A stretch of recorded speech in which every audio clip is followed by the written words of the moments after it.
Sziasztok! Rikári vloggal jelentkezem az S70-es vonatról. Itt van velem Sinkó Szabi. Iratkozzatok fel a csatornájára. Közösen fogunk videózni, de ebben a videóban csak a beköszönésben lesz benne. Most egy körbetekintőt fogunk végezni.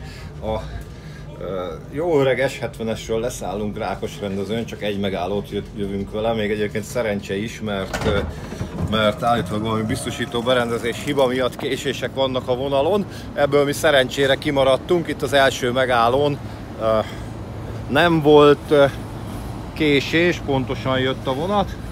Ezzel a kisszel jöttünk, méghozzá a 21-essel, ha valakit érdekel. Én nem szeretem az ilyen gépszámokat sorolgatni, de valaki szereti, úgyhogy elmondom.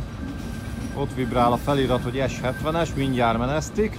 És akkor itt egy nagyon pici kis körbetekintőt csinálunk itt Rákosrendezőn, és aztán majd Szabivel közösen videózunk, egy komolyabb projektet is csinálunk, mind a ketten.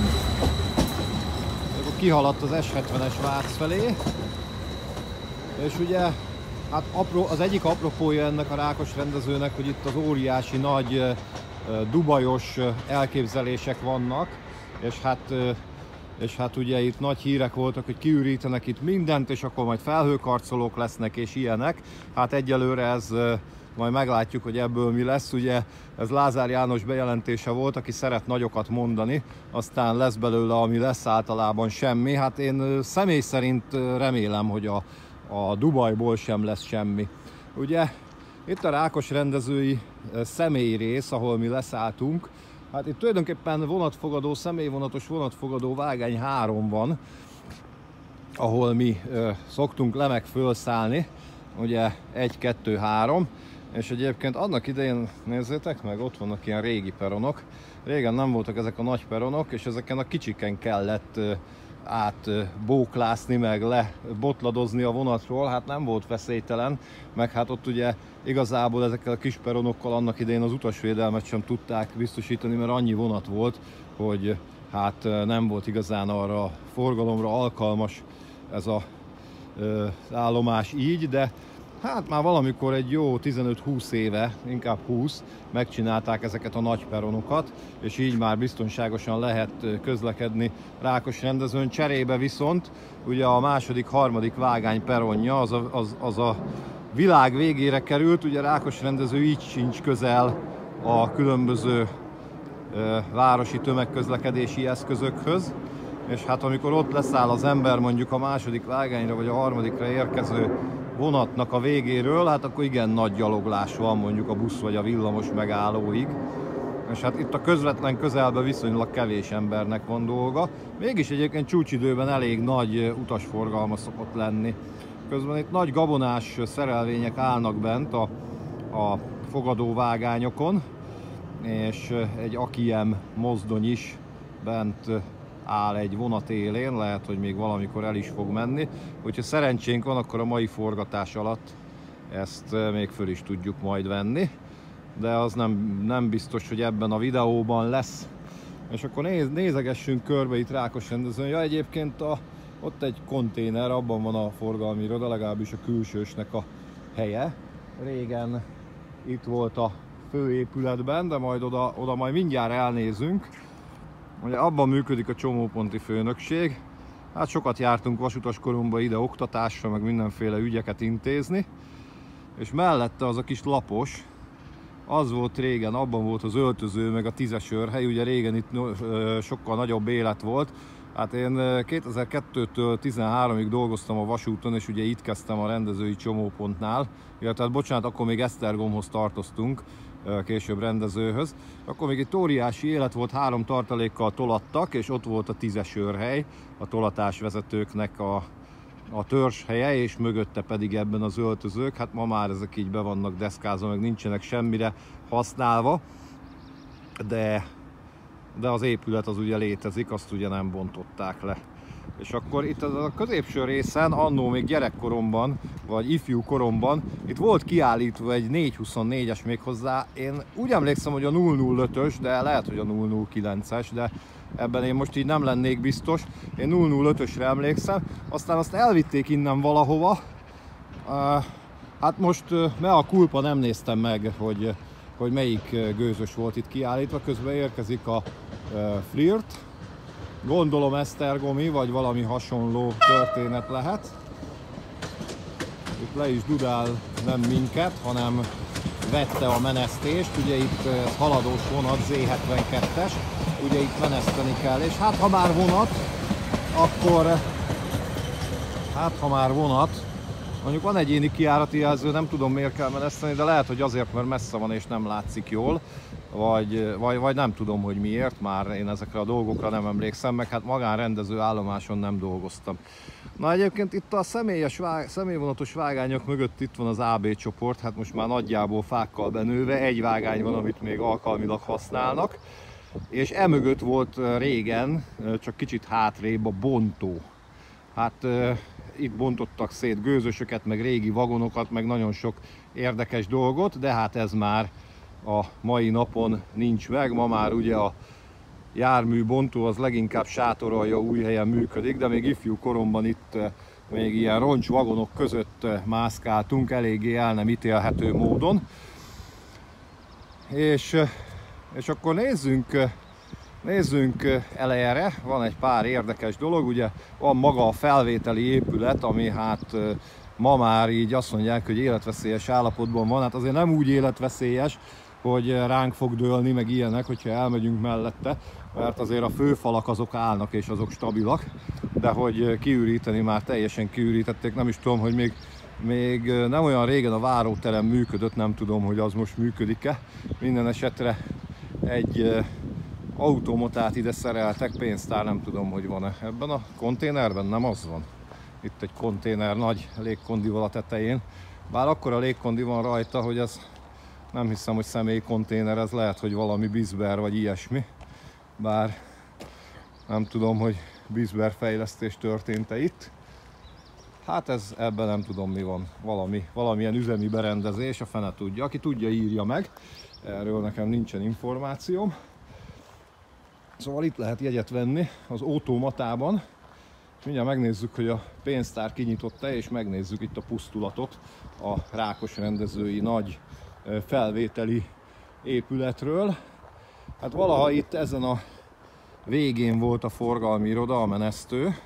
Sőt, nagyon régen a rendelkezők is itt voltak állítólag, ilyen Siemens blokkszerű dolog volt, aztán az kicsit átépült, és föl a mögöttem a páratlan végén lévő toronyba, a B-központba költözött a rendelkező. Ott előtte úgy tudom, hogy bakterok voltak, meg térfelvigyázók.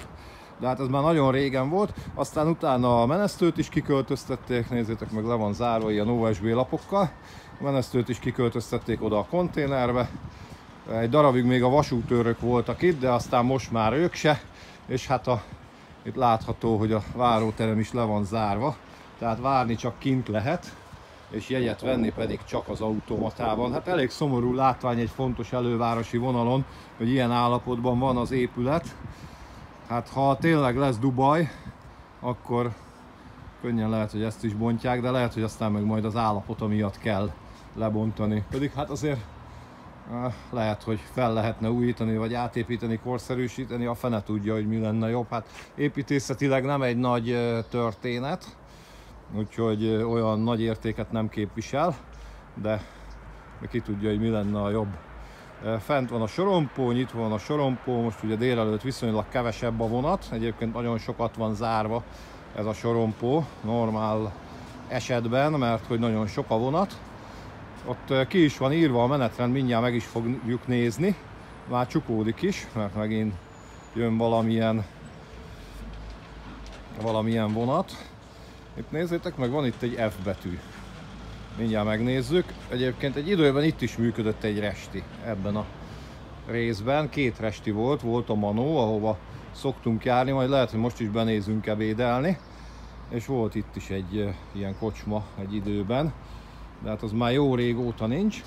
Na, van ez az F betű, ezt úgy hívják, hogy fékút eleje jelző, és ez azért szükséges, mert hogy a Rákosrendező és Nyugati pályaudvar között nem lehet célszerűségjogból a helytelen vágányon közlekedni, tehát nincs kiépítve arra, hogy a kijárati jelző Tehát, hogy a kijárati jelző helytelen vágányra nem tud szabadot adni, tehát elvileg nincs helytelen vágányon közlekedés, csak hát vágányzár meg ilyenek miatt, és ugye nincs előjelzője emiatt nyugati bejárati jelzőjének, és ha külön előjelzővel nem rendelkező bejárati jelző előtt fékút távolságban fékút eleje jelzőt kell kitenni. Hát ez itt olyan közel van a két állomás egymáshoz, olyan közel van nyugati bejárati jelzője, hogy ez itt Rákosrendező állomás területén van ez a fékút eleje jelző. És akkor itt van a lecsukott sorompó, itt nagyon nagy, nagyon komoly fejlesztése volt itt az átkelőnek, ugye átépítették azt hiszem tavaly vagy tavaly előtt magát az átkelőt, és egy kicsi akadályt, például oda a kocsmához egy akadályt létesítettek, hogy ne lehessen kiszaladni a vonat elé. És akkor még azt megnézzük itt a sorompónál, bár itt ugye ezen az oldalon át lehet menni kritikátlanul a lezárt sorompónál. De gyalogosan általában meg is szokták tenni az emberek, megmondom őszintén, hogy én is, bár mostanában már ritkán járok erre. Oda mindjárt benézünk, és akkor megnézzük a menetrendet, hogy mennyit van zárva a sorompó, ugyanis ez egy olyan sorompó, ami sokáig zárva tartható. Vágányzári információink is vannak, és itt konkrétan ki van írva, hogy ha menetrend szerinti a közlekedés, akkor mely időszakokban van hosszan zárva a sorompó. És azt mondja, a leghosszabb időtartam 34 perc, ezt most mindjárt megkeressük, hogy hol van a 34 perc. Hát de itt ilyen 10-13, este van egy 20 perc. Hát nem tudom, hogy hol van a 34 perc, ebben a mostaniban én nem látok. Ja, de itt van. 7:59, 7 óra 59-től 8 óra 33-ig olyan sok vonat jön, hogy nem tudják felnyitni a sorompót. Maximum akkor, hogyha valamelyik vonat késik, és akkor abban az időben, amikor az nem jön, akkor fel tudják nyitni. Ugye állomási sorompónál az a trükk, vagyis hát ez nem trükk, hogy a jelzőt akkor tudja szabadra állítani, amikor már a sorompó le van zárva, eltelt a kiürítési idő, és hát ugye a jelzőt meg olyan időben kell kezelni, hogy a vonatnak ne kelljen lelassítani, úgyhogy ilyen állomási sorompóknál sajnos hosszú a zárvatartási idő, és itt a sok vonat miatt csúcsidőben ugye ez 34 perc is tud lenni. Hát ugye ez hatósági előírás, hogy a 10 percen túl zárva tartható sorompónál feltüntessék ezt a tényt, és hát ez meg szerintem inkább jó fejség a vasút részéről, hogy ki is írja a menetrendet, hogy tudjon rá az ember számítani. És akkor ezzel a vonattal, azt még ezt a vonat áthaladást felveszem. Ez is egy Z72-es lesz szerintem.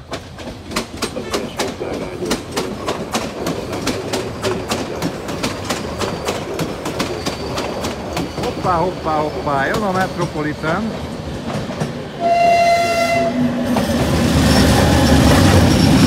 És még Skoda mozdonnyal jött, ugye Pesti Andrisnál és Kuár Bencénél láthattátok, hogy kivezetik a Skoda mozdonyokat, és vektronokkal fognak járni a prágai vonatok. Hát azt nem tudjuk, hogy mikor lesznek, de ugye egyre több vonat jár már Vectronnal. Minden esetre mi most itt el tudtunk csípni egy Metropolitant, egy prágai vonatot, ami még a Skoda géppel ment. Én pedig ezzel meg is köszönöm a figyelmeteket, majd mindjárt forgatunk kamerával is, ez most iPhone-nal készült. Úgyhogy nézzétek meg majd azt a videót is, meg nézzétek meg Szabinek a videóját is. Együtt fogunk forgatni. Én nagyon köszönöm a figyelmeteket, Rikári voltam Rákosrendezőről. Remélem nem dől rám a fal, innen a romos állomási felvételi épület tövéből búcsúzom. Iratkozzatok fel a csatornára, ha támogatni szeretnétek, akkor repont, vagy csatornatagság, vagy szuperköszönet, számos formában megtehetitek, linkek a leírásba. Köszönöm, hogy itt voltatok, tartsatok velem legközelebb is. Sziasztok! Tschüss!